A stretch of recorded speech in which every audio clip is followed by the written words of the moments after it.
तो हेलो, मेरा नाम है अभिषेक सिंह और स्वागत करता हूं एक आप सभी का हमारे प्यारे से प्लेटफॉर्म पे जिसका नाम है जेआर कॉलेज। जैसा कि आपको पता है कि ये जो चैनल है ये एक पार्ट है जेआर ट्यूटोरियल चैनल का, जो हमारा मेन चैनल है। और इस चैनल के ऊपर मेनली हम लोग पढ़ा रहे हैं हमारे 11th और 12th स्टैंडर्ड के बच्चों को लोग, ठीक है। और मैं आप लोग को यहाँ पे बायोलॉजी पढ़ा रहा हूँ, सही है। और मैंने स्टार्ट कर दिया था आपका 11th का बायोलॉजी, जिसमें मैंने ऑलरेडी 3 लेसन कंप्लीट कर रखे हैं। तो अगर किसी भी बच्चे ने कोई भी लेसन, कोई भी लेक्चर मिस कर दिया होगा तो जरूर से जाकर एक बार वो चीज देख लेना। बहुत इंपॉर्टेंट चीजें मैंने आप लोग को ऑलरेडी पढ़ा रखी है, सही है। आज इस लेक्चर से हम लोग स्टार्ट करने जा रहे हैं हमारा एक न्यू लेसन हमारे 11th की बायोलॉजी का, दैट इज लेसन नंबर 4, जिसका नाम है किंगडम एनिमेलिया, सही है। किंगडम एनिमेलिया आज हम लोग स्टार्ट करने जा रहे हैं इस लेक्चर से, सही है। आज हम लोग थोड़ा सा बेसिक चीजें डिस्कस करेंगे, सही है। थोड़ा सा इंट्रोडक्शन देखेंगे, फिर बेसिस ऑफ क्राइटेरिया डिस्कस करेंगे, जो क्राइटेरियाज हैं क्लासिफिकेशन के, वो थोड़ा बहुत हम लोग आज कुछ डिस्कस करने वाले हैं, ठीक है। अच्छा, लेक्चर स्टार्ट करने से पहले आपको एक छोटी सी बात बताना चाहता हूं कि हमारा जो जेआर ट्यूटोरियल्स का एप्लीकेशन है, अगर अभी तक आप लोग ने डाउनलोड नहीं किया है तो जरूर से एक बार जाइए प्ले स्टोर के ऊपर, सर्च करिए, वहां पे टॉप रैंकिंग में आपको हमारा एप्लीकेशन मिलेगा, उसे जरूर से डाउनलोड कर लीजिए। बहुत बेनिफिशियल ऐप है। देखो, एक तो सबसे पहली बात फ्री ऑफ कॉस्ट है, उसके बाद बहुत सारे नोट्स आपको मिलेंगे, ठीक है। आपके भी स्टैंडर्ड के, आपके भाई बहन कोई होंगे 12th स्टैंडर्ड के, उनको भी वहां पे नोट्स मिलने वाले हैं, सही है। उसके बाद अगर आपका कोई भाई बहन होगा जो 10th स्टैंडर्ड में है, या फिर आपको कोई भी कलीग होगा जो 10th स्टैंडर्ड में, तो हमारे एप्लीकेशन के ऊपर बहुत ही एक फेमस बैच चल रहा है वहां पे, दैट इज विश्वास बैच। तो अपने 10th स्टैंडर्ड के बैच वहां पर ज्वाइन कर सकते हैं। वहां पे हम लोग रेगुलर वीडियोस डाल रहे हैं, न्यू लेक्चर्स डाल रहे हैं, तो वो भी आप वहां पर आके ज्वाइन कर सकते हैं। क्लियर है। अगर आपको मुझसे कनेक्ट होना है, मुझसे कोई बातें करनी है, मुझसे कोई सवाल पूछना है, या फिर मुझे कोई फीडबैक देना है, अगर मैं कैसा पढ़ाता हूं उसके बारे में कुछ बताना है, तो आप डायरेक्टली, ये मेरे इंस्टाग्राम आईडी है, ठीक है, द अभिषेक 8983, ठीक है। आप यहां पे आके मुझे मैसेज कर सकते हैं, मुझे फॉलो कर सकते हैं, मुझसे बातें कर सकते हैं, अपने सारे एक्सपीरियंसेस शेयर कर सकते हैं मेरे साथ। कोई भी डाउट हो वहां पे आके आप पूछ सकते हैं। क्लियर है। तो स्टार्ट करते हैं आज ये लेक्चर, और इसी के साथ आज ये लेसन भी हम लोग स्टार्ट कर रहे हैं। लेसन का नाम है बच्चों किंगडम एनिमेलिया। अब याद करो, मैंने आप लोग को बताया था कि क्लासिफिकेशंस क्यों जरूरी है। देखो, किंगडम एनिमेलिया मतलब क्या, हम लोग क्लासिफिकेशन सीख रहे हैं। हम लोग ने बहुत सारे ग्रुप्स को डिवाइड कर दिया छोटे छोटे ग्रुप्स में। अब क्लासिफिकेशन क्यों जरूरी है, what is the need for classification, जैसा मैंने आप लोग को बताया था पहले के लेसन्स में। अगर आप लोग मुझे फॉलो कर रहे हो तो मैंने वहां पे भी आप लोग को बताया था, नहीं कर रहे हो तो कोई बात नहीं, समझ में आ जाएगा, टेंशन मतलब। तो मैंने आपको क्या बताया था कि इस दुनिया में ऑलमोस्ट 17 लाख से भी ज्यादा स्पीशीज अवेलेबल है प्लांट्स और एनिमल्स की, सही है। इतने सारे स्पीशीज है, तो इतने सारे स्पीशीज को बच्चों 1 बाय 1 करके स्टडी करना पॉसिबल नहीं है ना। मान लो मैं एक साइंटिस्ट हूं और मैं चाहता हूं कि मैं हर स्पीशीज को 1 बाय 1 स्टडी करूं, और मान लो मैं एक दिन में एक स्पीशीज के बारे में पढ़ रहा हूं कि हाँ चलो आज स्पीशीज के बारे में पढ़ा, कोई भी एक स्पीशीज है, मैंने फ्रॉग की, चलो इसके अंदर ऐसा डाइजेशन होता है, इसका रेस्पिरेटरी सिस्टम ऐसा है, इसका सर्कुलेशन ऐसा है, इसकी 2 आंखें, इसका स्ट्रक्चर, मतलब सब पढ़ लिया मैंने एक दिन के अंदर। मान लो ऐसा करके मेरी लाइफ खत्म हो जाएगी, मेरे 7 जन्म निकल जाएंगे ना, फिर भी इतने सारे स्पीशीज है कि मैं उनको पढ़ नहीं पाऊंगा। इतनी सारे स्पीशीज है इस दुनिया में अवेलेबल। तो इसको पढ़ने के लिए हम लोग ने क्या किया है, इन स्पीशीज का एक ग्रुप बना दिया है सिमिलर कैरेक्टर वालों का, ठीक है। जिनका जिनका थोड़ा थोड़ा सेम कैरेक्टर है, उनको हम लोग ने क्या कर दिया है, एक ग्रुप में रख दिया, ठीक है। मैं आप लोगों को एक एग्जाम्पल से समझाता हूं। जैसे हमारा जो स्कूल होता है, ठीक है, अब हमारे स्कूल में मान लो 4000 5000 बच्चे, मान लो 5000 बच्चे हमारे स्कूल में, सही है। अब क्या एक टीचर के लिए पॉसिबल है कि वो हर 5000 बच्चों को अलग अलग करके पढ़ाए? क्या उसके लिए पॉसिबल है? बिल्कुल भी नहीं ना। अगर वो उसको 5000 बच्चों को पढ़ाने लग जाएगी तो मतलब 5000 दिन तो एक बच्चे को एक बार पढ़ाने में चला जाएगा, सही है। इसीलिए हमारा स्कूल क्या करता है, हमारा स्कूल एक कुछ ग्रुप ऑफ बच्चों को डिवाइड कर देता है उनके एज के बेसिस पे, सही है। उनके क्या बोल सकते हैं, एज, जितना उनकी साल है, जितने बड़े हुए, एज के बेसिस पे उनको एक ग्रुप में डिवाइड कर देता है, और उस ग्रुप को हम लोग स्टैंडर्ड कहने लगते हैं, सही है। कि ये 10th स्टैंडर्ड है, ये 11th स्टैंडर्ड है, ये 15 साल का बच्चा है, इसको 10th में डाल दो, ये 17 साल का बच्चा है, इसको 12th में डाल दो। समझ में आ रही बात। तो ऐसे करके हम लोग एज के बेसिस पे स्कूल्स में क्या कर दिए, ग्रुप का डिवीजन कर दिए। अब उस टीचर के लिए बहुत ही सिंपल है कि वो पूरे ग्रुप को एक साथ पढ़ा सके, सही है, पूरे स्टैंडर्ड को एक साथ पढ़ा सके, यही होता है ना। वैसे ही हमारे लिए भी ये चीज करना पॉसिबल तभी होगा जब हम पूरे ग्रुप को एक साथ स्टडी करेंगे। दैट्स व्हाई हमें क्लासिफिकेशन की जरूरत पड़ेगी बच्चों, ठीक है। दैट्स व्हाई हमें क्लासिफिकेशन की बहुत ज्यादा नीड पड़ी। अब क्लासिफिकेशन को करने की बहुत सारे साइंटिस्टों ने कोशिश की है। सबसे पहला जो अटेम्प्ट था वो एरिस्टोटल नामक साइंटिस्ट ने किया था, ठीक है। बहुत जीनियस साइंटिस्ट थे, उन्होंने ऑलमोस्ट हर फील्ड में अपना कॉन्ट्रीब्यूशन दिया है, फिजिक्स में भी दिया है, मैथ्स में भी दिया है, और बायोलॉजी में भी दिया है। तो उन्होंने क्या किया था, उन्होंने सिर्फ सिंपल से सिंपलेस्ट क्लासिफिकेशन किया। उन्होंने 2 क्लास बना दिया, एक एनिमल्स और एक प्लांट्स। अब ये तो नहीं चलेगा ना, एनिमल्स में तो बहुत सारे एनिमल्स हैं, जैसे स्नेक भी एक एनिमल है, हम भी एक एनिमल है, तो क्या हम और स्नेक की सिमिलर स्ट्रक्चर सेम हो गया क्या? नहीं सेम हुआ, सही है। वैसे ही बड़े सारे लोगों ने क्लासिफिकेशन देने का ट्राई किया, लेकिन हम जो क्लासिफिकेशन आज जो फॉलो करते हैं बच्चों, वो दिया था सर R.H. विटेकर ने, ठीक है। R.H. विटेकर ने उनका नाम था, उन्होंने जो क्लासिफिकेशन दिया है उस क्लासिफिकेशन को आज तक हम लोग फॉलो करते हैं। उस क्लासिफिकेशन का नाम क्या है? उस क्लासिफिकेशन का नाम है बच्चों 5 किंगडम क्लासिफिकेशन, ठीक है। उन्होंने क्या बोला बच्चों, 5 किंगडम में हम लोग ने मेजर क्लासेस को क्या कर दिया है, डिवाइड कर दिया है, और उसके बाद उन किंगडम्स का आगे फर्दर डिवीजन होता है, ठीक है। जैसे किंगडम, फिर सब किंगडम, सब किंगडम में फिर फाइलम आते हैं, फाइलम डिवीजन बोल सकते हैं, फिर फाइलम से आगे चल के सब फाइलम आते हैं, फिर क्लास आते हैं, फिर फैमिलीज आती है। ऐसे करके हम लोग ने बड़े सारे चीजों में क्या कर दिया, डिवीजन कर दिया। अब इन्होंने क्या बोला, जैसे जैसे आप डिवीजन करते जाओगे सिमिलैरिटीज वैसे वैसे बढ़ती जाएंगी। जैसे अगर मैं बात करूं किंगडम एनिमेलिया की, तो किंगडम एनिमेलिया में मैं भी आता हूं, आप भी आते हो, साथ ही साथ स्नेक भी आता है। तो क्या आप और मैं और स्नेक के अंदर सिमिलैरिटी सेम टू सेम है? क्या स्नेक और हमारे बीच में कोई अंतर नहीं है? बहुत अंतर है, सही है। लेकिन हम किंगडम एनिमेलिया में आते हैं। लेकिन अगर आप किंगडम एनिमेलिया में और डिवीजन करते चले जाओगे तो आपको पता चलेगा कि जो स्नेक है वो रेप्टिलिया में आता है, रेप्टिलिया क्लास में आता है, सही है, जो क्रॉल करते हैं, और हम लोग मैमल्स में आते हैं क्योंकि हमारे पास मैमरी ग्लैंड है। वैसे ही ऐसे बड़े सारे डिविजन हम लोग को पढ़ने हैं इस किंगडम एनिमेलिया के। आ जाओ थोड़ी सी तुम्हें चीजें बता देता हूं। अगर हम लोग इंट्रोडक्शन की बात करें बच्चों, तो जो क्लासिफिकेशन है वो किसने दिया था? Sir R.H. विटेकर ने, ठीक है। उनका नाम क्या था? Sir R.H. विटेकर। उन्होंने हमें क्लासिफिकेशन दिया है। अब इन्होंने क्या कहा, हमने जितने भी ऑर्गेनिजम्स इस दुनिया में उसको 5 किंगडम में क्लासिफाई कर दिया, ठीक है। उन्होंने क्या कर दिया, 5 किंगडम में क्लासिफाई कर दिया। तो सबसे पहला जो किंगडम था दैट इज किंगडम मोनेरा, ठीक है। सबसे पहला जो किंगडम था वो किंगडम मोनेरा है। मैं तुम लोगों को एकदम इंट्रोडक्शन से समझा रहा हूं ताकि कोई बच्चा नया भी देख रहा हो तो उसको हर एक चीज समझ में आ जाए, वरना अगर आपको ये चीज आती है तो थोड़ा सा आप स्किप कर सकते हो, कोई दिक्कत की बात नहीं है, ठीक है। ये हो गया मोनेरा, सही है। उसके बाद दूसरा जो क्लासिफिकेशन था, ठीक है, वो था प्रोटिस्टा। दूसरा जो किंगडम था it is a kingdom protista. फिर इन्होंने बोला जो हमारा थर्ड किंगडम है, third kingdom is the fungi, सही है। उसके बाद जो हमारा फोर्थ किंगडम है, fourth kingdom is the plantae, and our fifth kingdom is the animalia. इतनी बात क्लियर है, सही है, इतनी बात क्लियर है। उन्होंने क्या किया, हमारे किंगडम्स को, जितने भी ऑर्गेनिजम्स है सॉरी, उनको 5 किंगडम में डिवाइड कर दिया। 5 किंगडम कौन कौन से हैं? एक आपका मोनेरा, एक आपका प्रोटिस्टा, एक आपका फंजाई, एक आपका प्लांटी और एक आपका एनिमेलिया, सही है। इतनी सारी चीजों को देखो, ये तो हम लोग ने लेसन नंबर 2 में ऑलरेडी सीख रखा है। ये जितने भी हैं इनके बारे में थोड़ा थोड़ा चीजें हम लोग ने ऑलरेडी लेसन नंबर 2 में सीख रखा है। फिर लेसन नंबर 3 पूरा इसके ऊपर डेडिकेटेड था। मैंने बहुत अच्छे लेक्चर वीडियोस बनाए थे, अगर आपने नहीं देखा है तो जरूर से जाके देखना, बहुत मजेदार लेसन था वो। तो मैंने भी किंगडम प्लांटे वहां पे ओवर कर दिया था। आज हम लोग मेनली फोकस करने वाले हैं इस किंगडम एनिमेलिया के बारे में। अब R.H. विटेकर की बात करें तो उन्होंने किसी भी ऑर्गेनिज्म को किसी भी किंगडम में नहीं रख दिया, उन्होंने कुछ क्राइटेरियाज रखे बच्चों। जैसे मैंने आप लोगों को स्कूल का एग्जांपल दिया था, स्कूल ने एक जो एज का क्राइटेरिया चुना था ना, एज क्राइटेरिया चुना है, और उस क्राइटेरिया के बेसिस पे ग्रुप्स का फॉर्मेशन किया है। उन ग्रुप्स को हम लोग स्टैंडर्ड बोलते हैं, सही है। वैसे ही इन्होंने भी कुछ क्राइटेरियाज रखे, जैसे कुछ ऑर्गेनिजम्स यूनिसेलुलर है तो कुछ ऑर्गेनिजम्स मल्टीसेलुलर है, ये क्राइटेरिया हो गया। फिर कुछ ऑर्गेनिजम्स के पास प्रोकैरियोटिक सेल है तो कुछ ऑर्गेनिजम्स के पास यूकैरियोटिक सेल है। मैंने काफी बार बताया हुआ है प्रोकैरियोटिक सेल क्या होता है, यूकैरियोटिक सेल क्या होता है। प्रोकैरियोटिक बहुत ही प्रिमिटिव टाइप ऑफ सेल है, ऐसा सेल जो बहुत ही पहले बना होगा, ठीक है, बहुत ही पहले उसका फॉर्मेशन हुआ होगा, उस टाइम पे बना हुआ हमारा सेल है प्रोकैरियोटिक। इसके अंदर कोई भी सेल ऑर्गेनेली प्रेजेंट नहीं होती। सेल ऑर्गेनेली मतलब क्या? क्लोरोप्लास्ट, सही है, माइटोकॉन्ड्रिया नहीं प्रेजेंट होगा, गोल्जी एपैरेटस नहीं प्रेजेंट होगा, एंडोप्लाज्मिक रेटिकुलम नहीं प्रेजेंट होगा, समझ में आ रही बात? कुछ नहीं प्रेजेंट होगा। सिर्फ इसके पास सिर्फ एक सेल ऑर्गेनेल के नाम पे सिर्फ एक चीज प्रेजेंट होती है जिसका नाम है राइबोज, ठीक है, जिसका नाम क्या है? राइबोज। और राइबोज भी बहुत ही प्रिमिटिव टाइप का, इसको यहां लिख देते हैं, यहां मुझे और स्पेस चाहिए। तो इसके पास बच्चों सिर्फ और सिर्फ राइबोज प्रेजेंट है, राइबोज नहीं, राइबोसोम प्रेजेंट है, सॉरी, इसके पास सिर्फ और सिर्फ राइबोसोम प्रेजेंट है, और वो भी बहुत ही प्रिमिटिव। कौन सा?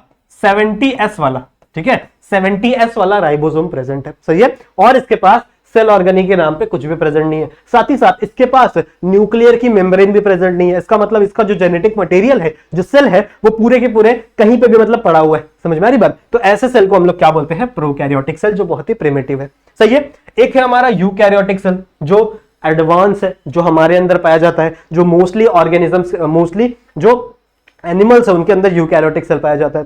तो इन्होंने क्या बोला, ठीक है, इन्होंने अच्छा, इसके अंदर सारे के सारे सेल ऑर्गेनेली भी प्रेजेंट होंगे और इसके पास भी राइबोसोम होगा, लेकिन इसके पास एडवांस राइबोसोम है बच्चों। इसके पास 80S वाला राइबोसोम है। अब राइबोसोम दो प्रकार के, एक 70S और एक 80S। जो 70S है वो प्रोकैरियोटिक यानी प्रिमिटिव सेल्स में प्रेजेंट होता था, और जो 80S है वो अभी जो एडवांस सेल है उनके अंदर, यूकैरियोटिक वाले सेल्स के अंदर 80S राइबोसोम प्रेजेंट होता है। समझ में आ रही बात? और तो और इन्होंने क्या बोला भैया, न्यूट्रिशन एक बहुत इंपॉर्टेंट फैक्टर है। न्यूट्रिशन मतलब कोई खाना कैसे खा रहा है। अब खाना खाने के दो तरीके, या तो आप अपना खाना खुद बना लो या फिर आप दूसरों पे डिपेंड रहो। सही बात है। तो यहां से दो चीजें निकल के आती है, एक है ऑटोट्रॉपिक मोड ऑफ न्यूट्रिशन, जहां पे आप खुद का खाना खुद प्रिपेयर करते हो, और एक है हेटेरोट्रॉपिक मोड ऑफ न्यूट्रिशन। ठीक है, स्पेलिंग चेक कर लेना एक बार, स्पेलिंग कभी कभी मेरी गलत हो जाती है। तो अभी समझो, न्यूट्रिशन दो चीज हो सकती है, एक ऑटोट्रॉफिक मोड ऑफ न्यूट्रिशन और एक है हेटेरोट्रॉफिक मोड ऑफ न्यूट्रिशन। सही है, गलत हो गई स्पेलिंग, चलो कोई बात नहीं, सही कर लेना आप अपनी कॉपी में। तो ऑटोट्रॉफिक मतलब क्या?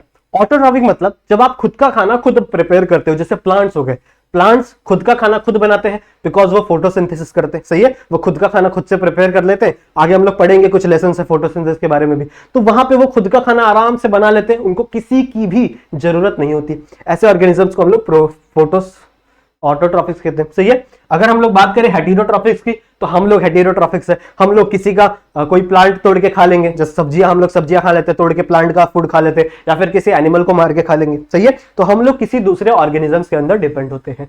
समझ में आ रही बात? तो इस बेसिस पे उन्होंने क्या किया, इस ग्रुप का डिविजन किया।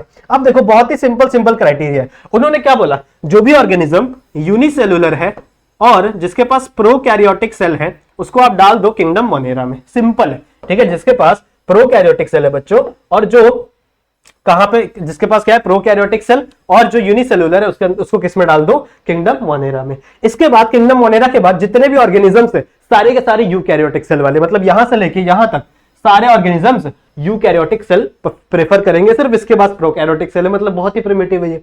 उसके बाद अगर हम लोग प्रोटिस्टा की बात करें, तो इन्होंने क्या बोला, प्रोटिस्टा के पास यूकैरियोटिक सेल तो है, सही है, बट अभी भी ये यूनिसेलुलर ही है, अभी भी मल्टी सेलुलर वाली फीचर इसके अंदर नहीं आई है। So it is also eukaryotic but unicellular. इसके आगे जितने भी प्लांट्स हैं, जितने भी किंगडम है, दैट इज दिस 3, ये सारे के सारे यूकैरियोटिक है एंड मल्टी सेलुलर है। कुछ कुछ एक्सेप्शन हो जाता है कभी कभी, लेकिन मोस्टली जो फाइलम है वो क्या है, यूकैरियोटिक और मल्टी सेलुलर। अब यहां से क्राइटेरिया आता है न्यूट्रिशन का। इन्होंने क्या बोला, जो यूकैरियोटिक मल्टी सेलुलर है लेकिन साथ ही साथ वो ऑटोट्रॉफिक मोड ऑफ न्यूट्रिशन करते हैं। ठीक है, जो यूकैरियोटिक मल्टी सेलुलर है और जो ऑटोट्रॉफिक मोड ऑफ न्यूट्रिशन करते हैं, उनको डाल दो भैया आप किंगडम प्लांटेई में। सही है। अब बचे कौन कौन से, एक है आपका फंगा बचा और एक है आपका एनिमेलिया बचा। अब एनिमेलिया फंगाई में क्या कॉमन है, यूकैरियोटिक मल्टीसेलुलर, ये भी यूकैरियोटिक मल्टीसेलुलर, ये भी यूकैरियोटिक मल्टीसेलुलर। अब दोनों ही हेटेरोट्रॉफिक है, ये भी हेटेरोट्रॉफिक है और ये भी हेटेरोट्रॉफिक है। तो अब भाई अब क्या किया जाए, तो इन्होंने एक और चीज बोली, हेटेरोट्रॉफिक बच्चों दो तरीके के होते हैं, हेटेरोट्रॉफिक दो तरीके के होते हैं, दो तरीके का मोड ऑफ न्यूट्रिशन है। एक है बच्चों होलोजोइक मोड ऑफ न्यूट्रिशन, ध्यान से देखो, एक है होलोजोइक मोड ऑफ न्यूट्रिशन और एक है सैप्रोफिटिक। आई गेस आप लोग को दिख रहा होगा, सैप्रोफिटिक नहीं दिख रहा है तो जो मैं बोल रहा हूं वो देख लो। ठीक है, दिख तो रहा है, हाँ दिख रहा है। तो एक है होलोजोइक मोड ऑफ न्यूट्रिशन और एक है saprophytic mode of nutrition. Holozoic mode of nutrition मतलब क्या, देखो जैसे हम लोग खाना खाते हैं, हम लोग कैसे खाना खाते हैं, हम लोग खाना लेते हैं, उसको मुंह से चबाते हैं और अंदर डालते हैं, हमारे पेट के अंदर उसका डाइजेशन होता है और खाना डाइजेस्ट हो जाता है। सही है। तो हमारा जो डाइजेशन है वो इंटरनल है, हमारा जो डाइजेशन है वो क्या है, इंटरनल है। तो इस टाइप के डाइजेशन को, इस टाइप के हेटेरोजोइक डाइजेशन को हम लोग क्या बोलते हैं बच्चों, holozoic mode of nutrition. Holozoic mode of nutrition में हमेशा डाइजेशन इंटरनल होता है, बट कुछ कुछ ऑर्गेनिजम्स क्या होते हैं जो सैप्रोफिटिक मोड ऑफ न्यूट्रिशन दिखाते हैं, वो क्या करते हैं पता है, वो अपने डाइजेस्टिव जूस, जो अपने डाइजेस्टिव जूस है जिससे डाइजेशन होने वाला है, वो किसी फूड मॉलिक्यूल के ऊपर डाल देते हैं, बाहर सिक्रीट कर देते हैं, बाहर उसका डाइजेशन हो जाता है। अब वो डाइजेस्टेड जो सूप बना है, सूप बोल लो या जो भी लिक्विड बोल लो, डाइजेस्टेड, उसको सक कर लेते हैं अपने बॉडी के अंदर। समझ में आ रही बात, मतलब बड़ा अजीब है, सही है। तो ये है सैप्रोफिटिक। तो जो फंगाई होते हैं वो सैप्रोफिटिक मोड ऑफ न्यूट्रिशन दिखाते हैं और हम लोग we show holozoic mode of nutrition. Clear है। तो फंगाई में कौन कौन आ गए, जो सैप्रोफिटिक मोड ऑफ न्यूट्रिशन दिखाते हैं, यूकैरियोटिक होते हैं और मल्टीसेलुलर होते हैं। क्लियर। और एनिमेलिया में कौन कौन आ गए, जो यूकैरियोटिक होते हैं, मल्टीसेलुलर होते हैं और होलोजोइक मोड ऑफ न्यूट्रिशन आते हैं। वो किसके अंदर आ गए, दैट इज किंगडम एनिमेलिया के अंदर। सही है। अब हम लोग को पता है इतनी चीजें तो हम लोग ने ऑलरेडी पढ़ रखी है। ये तीनों को तो हम लोग ने लेसन नंबर 2 में खत्म कर दिया था। लेसन नंबर 3 बहुत ही प्यार से मैंने बना दिया था किंगडम प्लांटेई के बारे में। लेसन नंबर 4 हम लोग टोटली डिस्कस करेंगे बच्चों किंगडम एनिमेलिया के बारे में। ठीक है। इस लेसन में हम लोग प्राइमरली डिस्कस करेंगे किंगडम एनिमेलिया के बारे में और इसके सब डिविजन्स के बारे में, इसके अंदर और कौन कौन से डिविजन्स हैं उसके बारे में। सही है। तो आ जाओ पढ़ते हैं, आ जाओ पढ़ाई शुरू करते हैं। तो सबसे पहले मैं आप लोगों को नाम बता देता हूं। सबसे पहले डिवीजन देख लो, कितने डिवीजन है, कौन कौन से डिवीजन है, ताकि आप लोग को थोड़ा भी टेंशन ना रहे। सही है। तो अगर मैं बात करूं किंगडम एनिमेलिया की, ठीक है, एनिमेलिया की, तो इट इज अ किंगडम। अब किंगडम आगे चल के सब किंगडम में डिवाइड होता है, तो ये भी सब किंगडम में डिवाइड होता है। ये आगे चल के बच्चों 2 पार्ट में डिवाइड हो जाता है। ठीक है। जो किंगडम एनिमेलिया है वो 2 पार्ट में डिवाइड हो जाता है। एक है बच्चों नॉन कॉर्डेटा, ठीक है, एक है नॉन कॉर्डेटा और एक है कॉर्डेटा। और एक्चुअल में जो कॉर्डेटा है वो एक्चुअल में एक फाइलम है। ठीक है। तो ये एक फाइलम है, 2 ग्रुप समझ लो, सब किंगडम छोड़ दो, 2 ग्रुप है। ठीक है। एक है नॉन कॉर्डेटा का ग्रुप और एक है कॉर्डेटा का ग्रुप। अब ये कॉर्डेटा क्या है, देखो हमारे बॉडी में एक रॉड लाइक स्ट्रक्चर होता है जो हमें स्ट्रेट खड़े रहने में हेल्प करता है। जैसे हमारे पास है वर्टिब्रल कॉलम, रीढ़ की हड्डी बोलते हैं ना हम लोग उसको हिंदी में। तो जो वर्टिब्रल कॉलम है वो हमें ऐसे सीधे खड़े रहने में हेल्प करता है। सही है। जिन ऑर्गेनिजम्स के पास ये स्ट्रक्चर है, ठीक है, इस स्ट्रक्चर को मेनली हम लोग नोटोकॉर्ड बोलते हैं। तो जिसके पास नोटोकॉर्ड प्रेजेंट है वो कॉर्डेटा का मेंबर है, जिसके पास नोटोकॉर्ड प्रेजेंट नहीं है वो नॉन कॉर्डेटा का मेंबर है। इतनी बात समझ में आ गई। ठीक है। तो कॉर्डेटा का मेंबर यानी प्रेजेंस ऑफ नोटोकॉर्ड, जिसके पास क्या प्रेजेंट होगा बच्चों, नोटोकॉर्ड। तो यहां लिख ले, इसके पास नोटोकॉर्ड है, ठीक है, और इसके पास नोटोकॉर्ड नहीं है, नो नोटोकॉर्ड। समझ में आ रही बात। ठीक है। इसके पास नोटोकॉर्ड नहीं है। यहां से भी आप बहुत सारे नोट्स बना सकते हो। जो मैं चीजें बता रहा हूं उसे आप लिखा करो अपनी बुक्स में, ताकि आप लोग को चीजें पढ़ने में थोड़ी ज्यादा आसानी हो। क्लियर। स्टार्ट करते हैं। तो मैंने आप लोगों को बता दिया 2 ग्रुप्स हैं किंगडम एनिमेलिया में, एक है नॉन कॉर्डेटा और एक है कॉर्डेटा।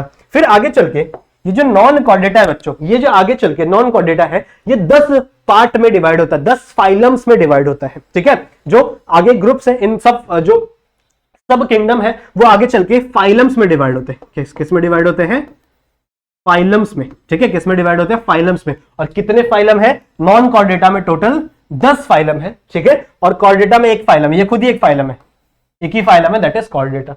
समझ में आ रही बात। इसमें आगे चल के 10 फाइलम हम लोग को याद रखने हैं, उनको इस ऑर्डर में नाम याद रखना है जिस ऑर्डर में हमको दिया हुआ है।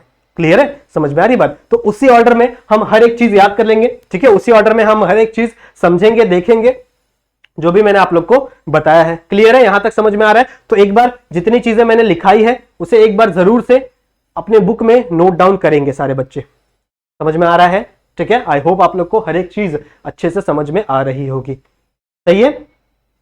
सही है। चलो बहुत अच्छी बात है, बहुत अच्छी बात है। नोट डाउन कर लिया, कर लिया। चलो आगे बढ़ते हैं हम लोग। अब मुझे आपको बताना है बच्चों कि कितने फाइलम्स हैं। 10 फाइलम्स के नाम बताने हैं। उन 10 फाइलम्स के नाम एज इट इज आप लोग को लिखने हैं।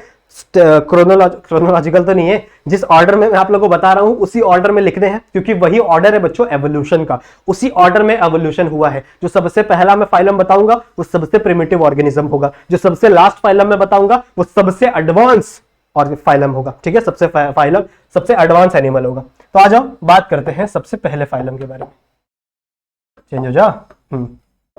तो जो सबसे पहला फाइलम है बच्चों, अब मैं फाइलम के लिए सिर्फ पी यूज करूंगा, चलेगा ना, इसमें आप फाइलम ऐड कर लेना। तो फाइलम सबसे पहला है बच्चों फाइलम पोरीफेरा। ठीक है। सबसे पहला है फाइलम पोरीफेरा।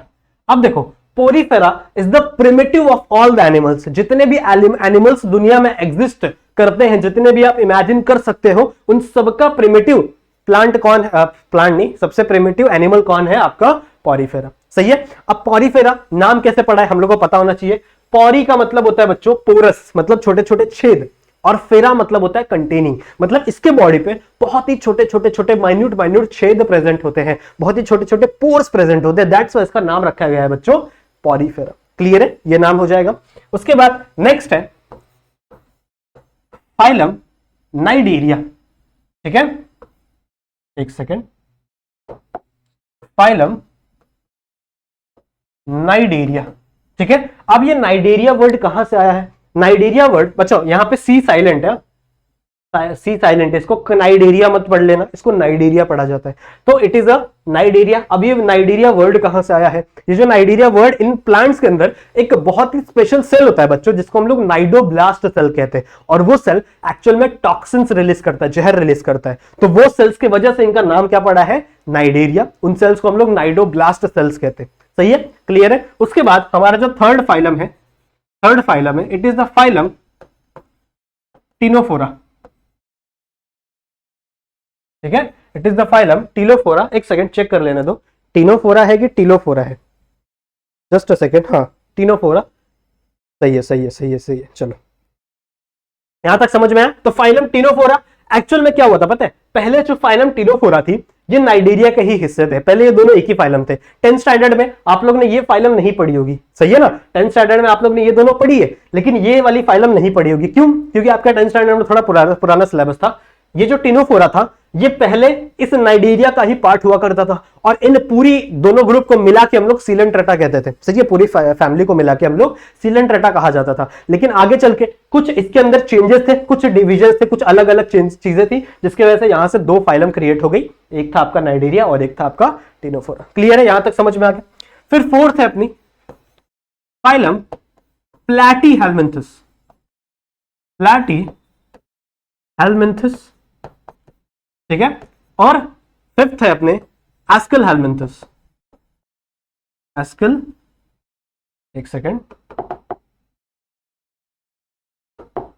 एस्केलहेल्मिन्थस। ठीक है, ये जितने भी फाइलम है, ये दोनों फाइलम, यहां पे लिखना भूल गया, ये है प्लैटीहेल्मिन्थस और ये है एस्केलहेल्मिन्थस। ये दोनों के जो दोनों है, ये दोनों के दोनों क्या है बच्चों? वॉर्म्स है, छोटे छोटे कीड़े हैं, और एकदम गंदे गंदे कीड़े, सबसे बेकार काम यही करते हैं। ठीक है, सबसे बेकार। जब मैं पढ़ाऊंगा ना तुम लोगों को इसकी स्टोरी सुनाऊंगा, बहुत ही बेकार कीड़े हैं। ठीक है, बहुत ही गंद फैला देते हैं, बहुत सारी बीमारियां हम लोग को कॉज कर देते हैं, ये जितने के जितने हैं। ठीक है, उसके बाद नेक्स्ट है Annelida. Sixth is phylum Annelida. ठीक है, sixth is the phylum Annelida. उसके बाद एनीलिडा के अंदर मेनली कौन से आते हैं? अर्थवर्म्स आते हैं एनीलिडा के अंदर। ये भी कीड़े हैं, लेकिन ये अच्छे कीड़े हैं, बहुत काम वाले कीड़े हैं। ठीक है, ये दोनों जो कीड़े हैं ये बहुत ही गंदे गंदे कीड़े।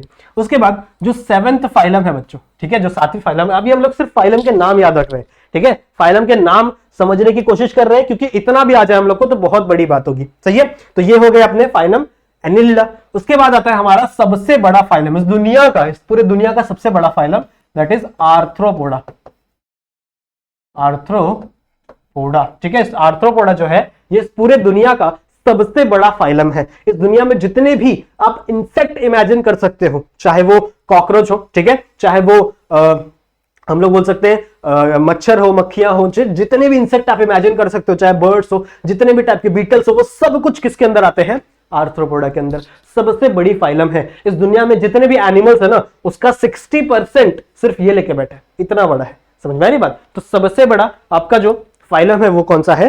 Phylum arthropoda. क्लियर है, यहां तक समझ में आ गया? ठीक है, उसके बाद है आठवां फाइलम मोलस्का।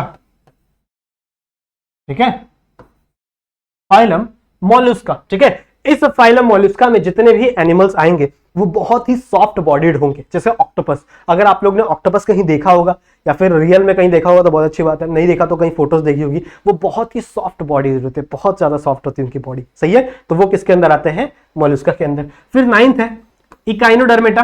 ठीक है, phylum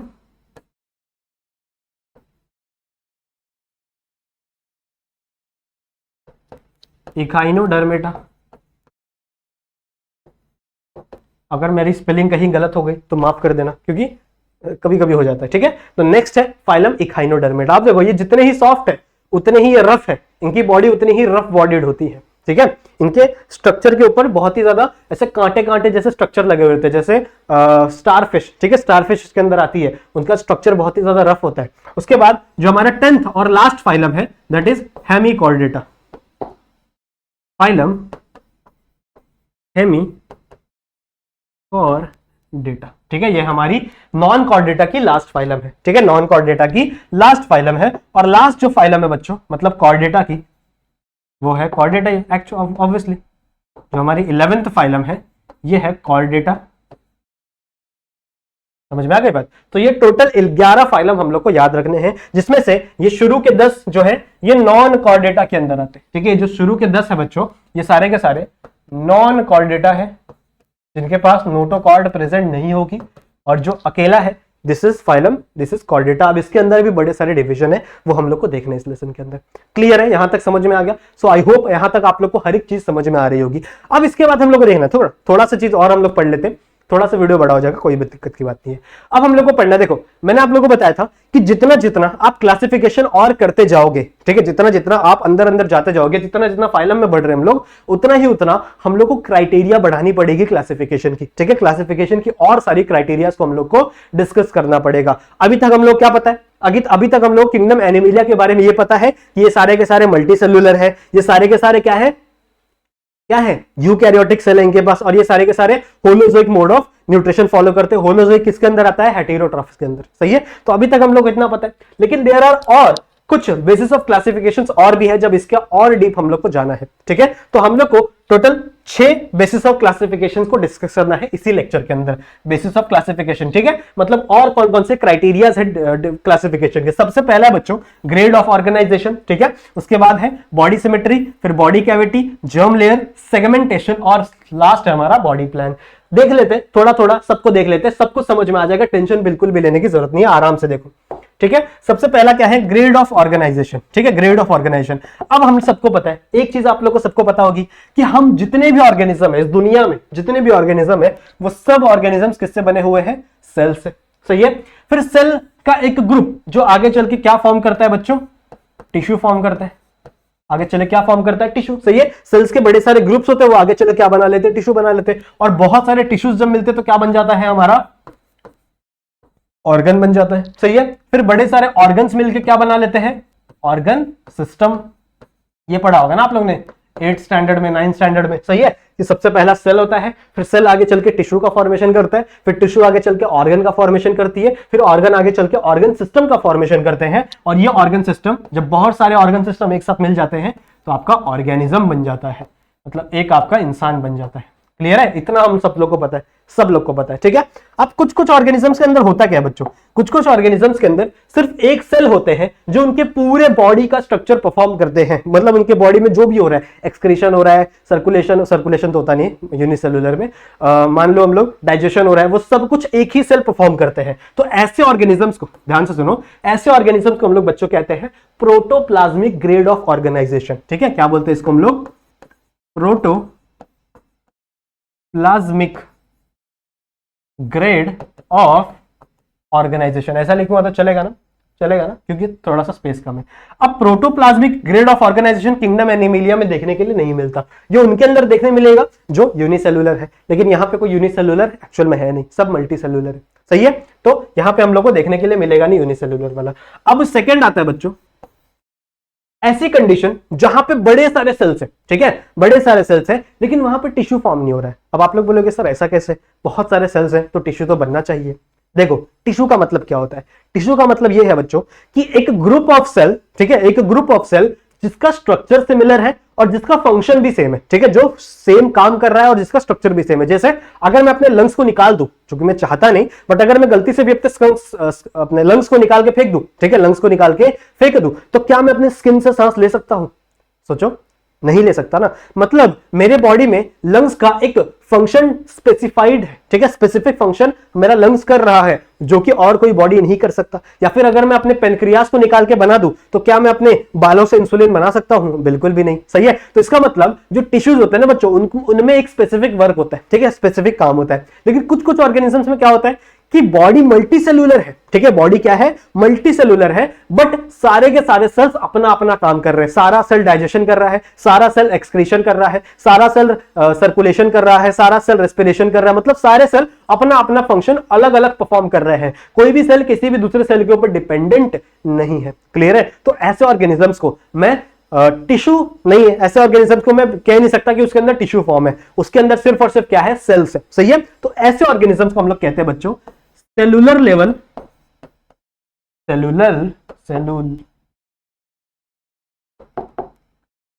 cellular level grade of organization. ठीक है, ऐसे ऑर्गेनिजम्स जिसके पास बड़े सारे सेल्स है बट सारा सेल अलग अलग फॉर्म कर रहा है, जिसके अंदर सेल टिश्यू फॉर्म नहीं हो रहा है, टिश्यू फॉर्म नहीं हो रहा है, उसे मैं क्या कहूंगा, cellular level grade of organization. और ये किंगडम एनिमेलिया में सिर्फ एक ही के पास देखने के लिए मिलता है, दैट इज पॉरीफेरा, जो सबसे प्रिमिटिव है, उसको सेलुलर लेवल दे दिया।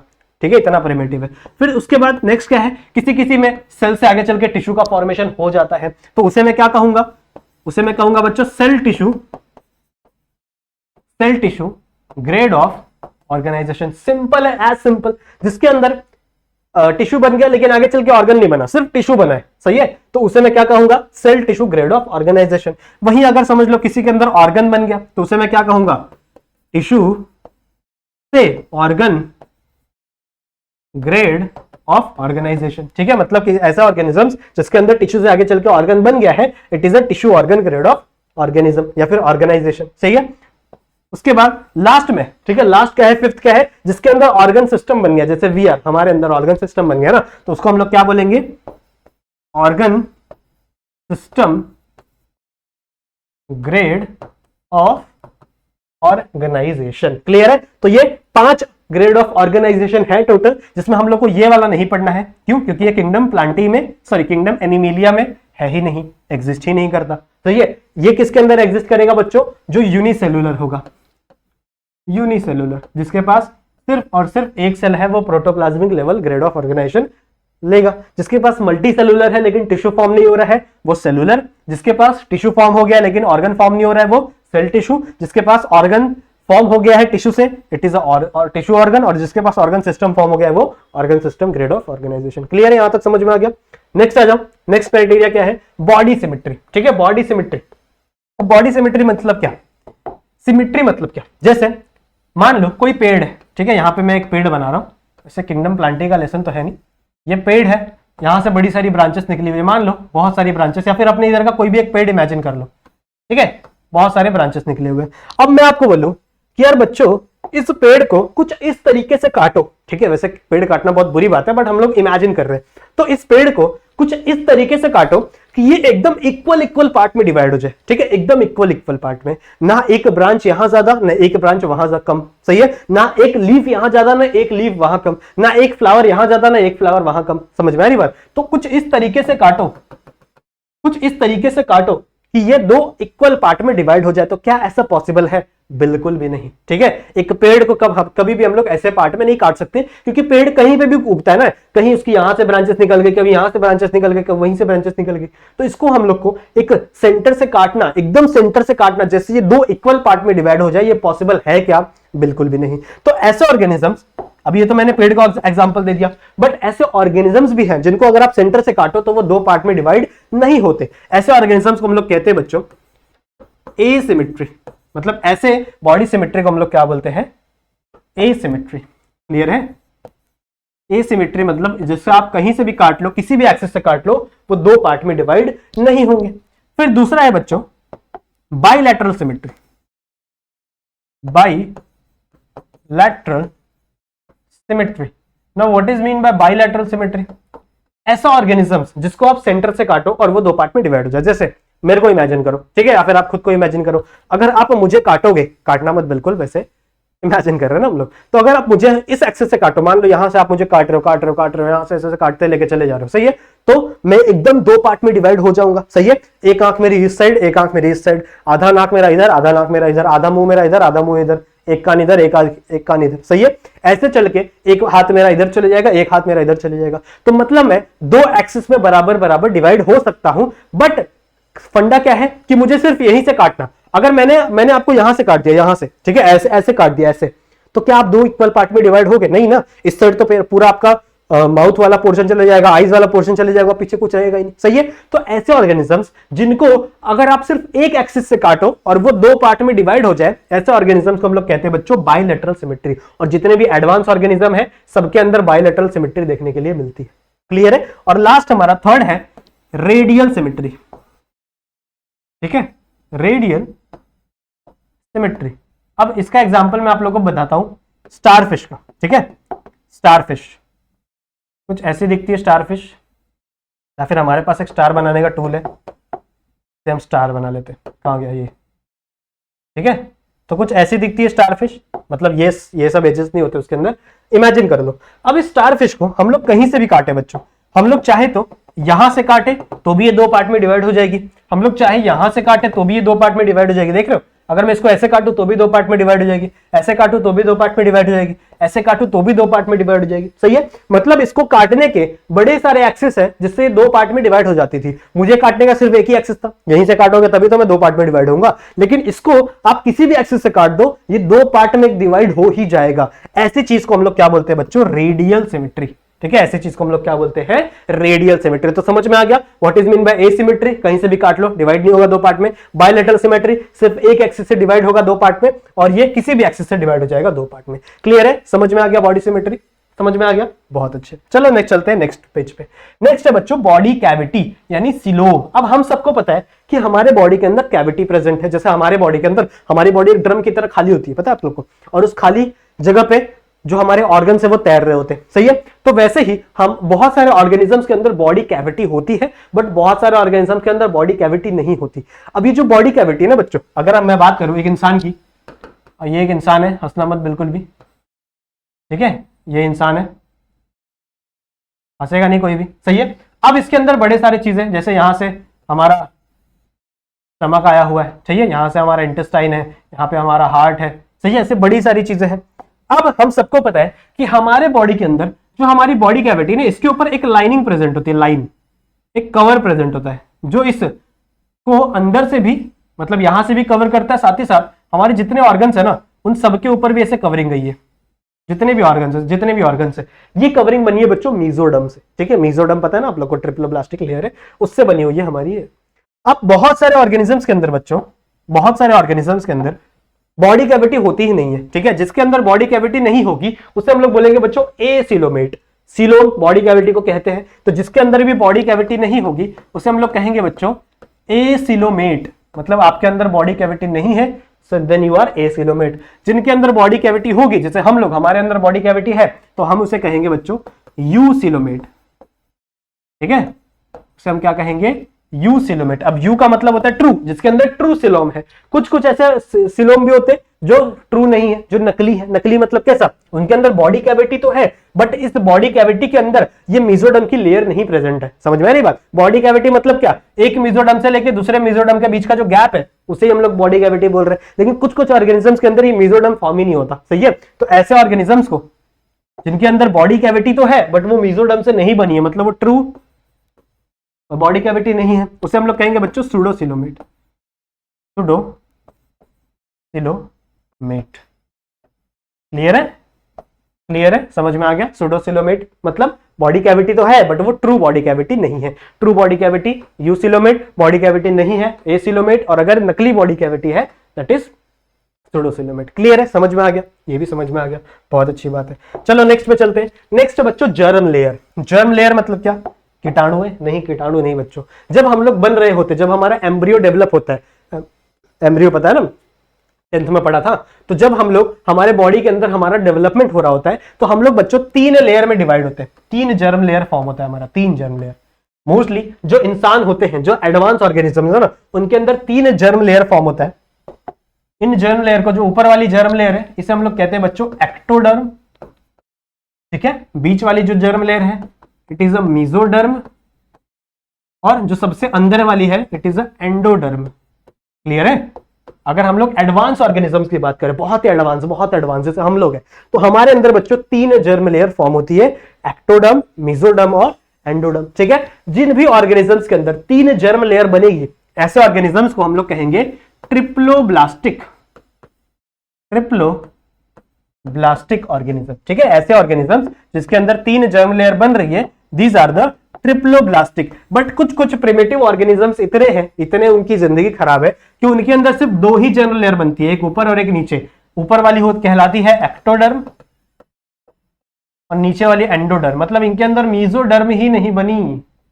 देख रहे हो दिक्कत, इनके अंदर मीजोडर्म ही नहीं बनी। तो ऐसे ऑर्गेनिजम्स को हम लोग कहेंगे डिप्लोब्लास्टिक। समझ में आ गई बात? 3 से T, डिप्लो डाई 2, सही है।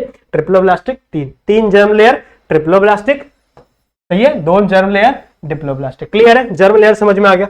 नेक्स्ट चलते हैं सेगमेंटेशन में। अब सेगमेंटेशन बहुत आसान है, जिसकी बॉडी सेगमेंट में डिवाइडेड हो। हमारी बॉडी तो सेगमेंट में डिवाइड नहीं होती, लेकिन अगर आप एक अर्थवॉर्म को देखोगे तो उसकी बॉडी कुछ ऐसे होती है बच्चों, ऐसे रिंग्स में डिवाइडेड होती है, ऐसे। ठीक है, ऐसे कुछ उसकी बॉडी डिवाइडेड होती है। तो इसकी बॉडी बच्चों सेगमेंटेड है। अब कुछ कुछ ऑर्गेनिज्म सेगमेंटेड हो भी सकते हैं और कुछ कुछ ऑर्गेनिज्म सेगमेंटेड नहीं भी हो सकते। जो सेगमेंटेड है उन्हें सिंपल सा आप सेगमेंटेड लिख दो, जो सेगमेंटेड नहीं है वो अनसेगमेंटेड है। सेकंड, अनसेगमेंटेड या नॉन सेगमेंटेड एक बार देख लेना, मेरे हिसाब से अनसेगमेंटेड है। क्लियर? 2 ही हो गया, जो सेगमेंटेड है वो सेगमेंटेड, जो नहीं है वो अनसेगमेंटेड या फिर नॉन सेगमेंटेशन। सही है? क्लियर है? समझ में आ गया। नेक्स्ट हमारा लास्ट है बच्चों बॉडी प्लान। बॉडी प्लान क्या होता है? देखो ध्यान से सुनो, हमारे अंदर एलिमेंट्री कैनाल होती है। अब एलिमेंट्री कैनाल क्या है आप लोग पूछ रहे होगे, बता ही देता हूं। एलिमेंट्री कैनाल मतलब क्या? जब हम लोग खाना खाते हैं तो हमारा खाना मुंह से, मतलब हमारे माउथ से अंदर जाता है, सही है। और यहां से हमारे एलिमेंट्री कैनाल की शुरुआत होती है। ये खाना आ जाता है हमारे ओसोफोगस से स्टमक में, स्टमक में इसका डाइजेशन होता है, फिर स्टमक से स्मॉल इंटेस्टाइन, फिर लार्ज इंटेस्टाइन, वहां से करके हमारे एनस से बाहर आ जाता है। समझ में आ रही बात? तो एक होल यहां पे है, एक आपका माउथ यहाँ पे, आपकी ट्यूब यहां से शुरू हो रही है और एक ट्यूब आपके एनस में जाके खत्म हो जा रही है। समझ में आ रही बात? तो इसको हम लोग बोलते हैं दैट इज आपका बॉडी प्लान। सही है। अब बहुत सारे ऑर्गेनिजम्स हैं जिनके अंदर एलिमेंट्री कैनाल बना ही नहीं है, या फिर ऐसे भी ऑर्गेनिजम्स हैं जिनके पास एलिमेंट्री कैनाल है बट सिर्फ एक ही रास्ता है, यहीं से खुला है और यहीं से वापस भी जाना है। समझ में आ रही बात? तो ऐसे ऑर्गेनिजम्स जिनके पास no alimentary canal, no alimentary canal मतलब जिसके पास एलिमेंट्री कैनाल नहीं है, उसे आप कहोगे बच्चों सेल एग्रीगेटेड बॉडी प्लान। ठीक है, उसे आप क्या बोलोगे? Cell aggregated body plan. Cell aggregated मतलब क्या? जिसके पास एलिमेंट्री कैनाल नहीं है। अब एलिमेंट्री कैनाल का मेन मकसद क्या है? आपके फूड को डाइजेस्ट कराना, सही है। लेकिन यहां पे एलिमेंट्री कैनाल है ही नहीं, तो आपके फूड को कौन डाइजेस्ट कराएगा? आपका सेल डाइजेस्ट कराएगा। That's why this is known as cell aggregated body plan. सही है। कुछ ऑर्गेनिजम्स ऐसे भी होते हैं जिनका बॉडी प्लान बच्चों, जिनका एलिमेंट्री कैनाल एक साइड से ओपन होता है बट वो दूसरे साइड से क्लोज्ड होता है। समझ में आ रही बात? एक साइड से इसका बॉडी, एक साइड से इसका जो माउथ है वो ओपन है, मान लो यही। तो इस ऑर्गेनिजम्स में यही होल इसका माउथ भी है और यही होल इसका एनस भी है। सही है। मतलब वो खाना भी यहीं से खाएगा और एक्सक्रीशन भी यहीं से करेगा। कितना अजीब हो जाएगा, कितना अजीब हो जाएगा ना। तो ऐसे ऑर्गेनिजम्स में जिनमें सिर्फ एक ही होल प्रेजेंट होता है एलिमेंट्री कैनाल में, उसे हम लोग क्या बोलते हैं? Blind sac. ब्लाइंड सैक कैसे? मतलब अगर आप उस होल के अंदर देखोगे तो आपको दूसरी तरफ कोई होल दिखेगा ही नहीं, तो वहां पे अंधेरा अंधेरा अंधेरा दिखेगा। सही है। That's why it is a blind sac. याद करने का बड़ा अच्छा तरीका है। सही है।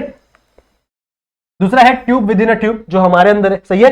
परफेक्ट एलिमेंट्री कैनाल बोल सकते हो आप।